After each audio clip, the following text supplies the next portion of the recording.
ইনকিলাব মঞ্চের মুখপাত্র শরীফ ওসমান হাদির খুনিদের বিচার দাবিতে পল্টনের বায়তুল মোকাররমে জড়ো হয়েছে মানুষ। জড়িতদের দ্রুত বিচারের আওতায় আনার দাবি জানাচ্ছেন তারা। সেখানে রয়েছেন সহকর্মী শাহিদুজ্জামান সাকিব। আমরা যুক্ত হব তার সঙ্গে।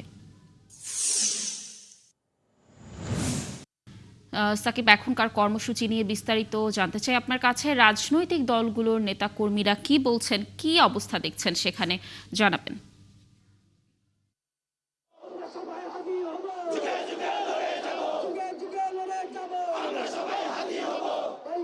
লাবণী, আজকে জুমাবার বাদ জুমা ইনকিলাব মঞ্চের মুখপাত্র ওসমান হাদির জন্য দোয়া হয়েছে। সারা দেশে এই আয়োজন ছিল, যেহেতু সরকারিভাবেই ঘোষণা ছিল জুমার নামাজের পর সারা দেশে দোয়া মোনাজাত করা হবে। তারই অংশ হিসেবে বায়তুল মোকাররমে কিন্তু জুমার নামাজের পরপরই মুসল্লিরা দোয়া মোনাজাত করেছেন।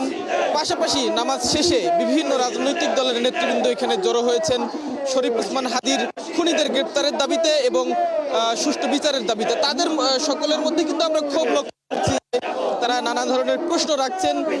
শরীফ ওসমান হাদিকে গুলি করে কিভাবে খুনি ভারতে পালিয়ে গেলেন, কিভাবে আসলে দেশ ত্যাগ করলেন, নানা ধরনের প্রশ্ন, নানা ধরনের ক্ষোভ, পাশাপাশি শোক সন্ত্রস্ত অবস্থায় কিন্তু সকলে রয়েছেন। আপনি জানেন যে গতকালকেই ইনকিলাব মঞ্চের মুখপাত্র শরীফ ওসমান হাদির মৃত্যুর খবর আসার সাথে সাথেই রাজধানী সহ সারা দেশেই ছাত্র জনতার একটি ক্ষোভ আমরা লক্ষ্য করেছি, শোক সন্তপ্ত অবস্থা লক্ষ্য করেছি। ঢাকা বিশ্ববিদ্যালয় সহ বিভিন্ন শিক্ষা প্রতিষ্ঠানে বিক্ষোভ সমাবেশ হয়েছে, আন্দোলন হয়েছে, শাহবাগে জমায়েত হয়েছে, আজকেও সেখানে জমায়েত হয়েছে। সেখানে আমরা যতটুকু জেনেছি জুমার নামাজ আদায় হয়েছে।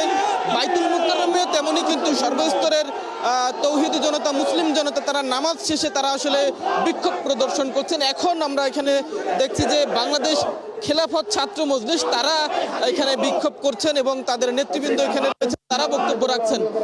তারা যেটি বলছেন যে অনতি বিলম্বে শরীফ ওসমান হাদির উপর যারা হামলা করেছে, যারা তাকে শহীদ করেছে, তারা যেখানেই থাকুক না কেন তাদেরকে যেন দেশে ফিরিয়ে এনে তাদের বিচার কার্যকর করা হয়, তাদের ফাঁসি নিশ্চিত করা হয় এবং দেশে যারা আসলে ফেসিবাদ এবং ফেসিস্ট আওয়ামী লীগের দোষর রয়েছেন, তারা আওয়ামী লীগের পক্ষে সাপাই গাইছেন কিংবা আওয়ামী লীগের নেতাকর্মী যারা রয়েছেন উস্কানি দিচ্ছেন, তাদেরকেও আইনের আওতায় আনবার দাবি কিন্তু আমরা এই রাজনীতিবিদদের বক্তব্যে লক্ষ্য করছি। তারা সেই দাবিগুলো রাখছেন।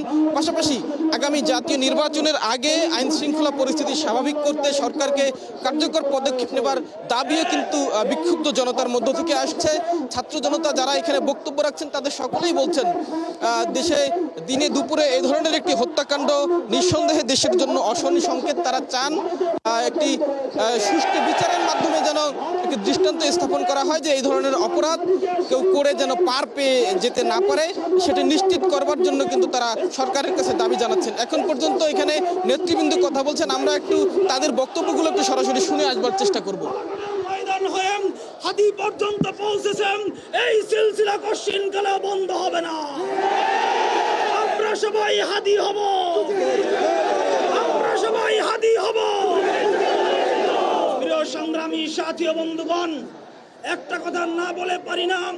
আমরা আজ স্বরাষ্ট্র উপদেষ্টার পদত্যাগ দাবি করি, আমরা আজকে আইন উপদেষ্টার পদত্যাগ দাবি করি, কিন্তু যেই বিচার ব্যবস্থা খুনিদের লালন পালন করে সেই বিচার ব্যবস্থা বঙ্গোপসাগরে ভাসানোর কথা বলি না।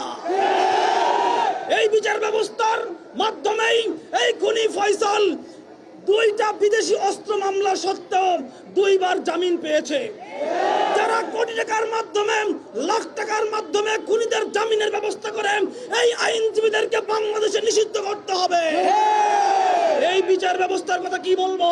সাগর রুনির হত্যাকাণ্ডের বিচার এখন পর্যন্ত হয় নাই, আলিফ হত্যাকাণ্ডের বিচার এখন হয় নাই, বরিশালের নীরবের হত্যাকাণ্ডের বিচার এখন হয় নাই, মাগুরার আসিয়ার দর্শনের হত্যাকাণ্ডের বিচার এখন হয় নাই। হাদি ভাইয়ের বিচার হবে কিনা আল্লাহই ভালো জানে। এখানে যখন হত্যা করা হয়, যখন গুলি করা হয়েছে, তখন আমাদের সামনে পেশ করা হয়েছে সিলেট থেকে পালানো হচ্ছে। এগুলো সব পরিকল্পনা, অথচ সব নির্লক্ষ্য করা হয়েছে। তারা ময়মনসিংহ থেকে পলায়ন করবেন। সুতরাং বাংলাদেশের কারা কারা এর সাথে জড়িত রয়েছেন এদেরকে চিহ্নিত করে দৃষ্টান্তমূলক শাস্তির ব্যবস্থা করতে হবে। প্রিয় সংগ্রামী সাথী বন্ধুগণ,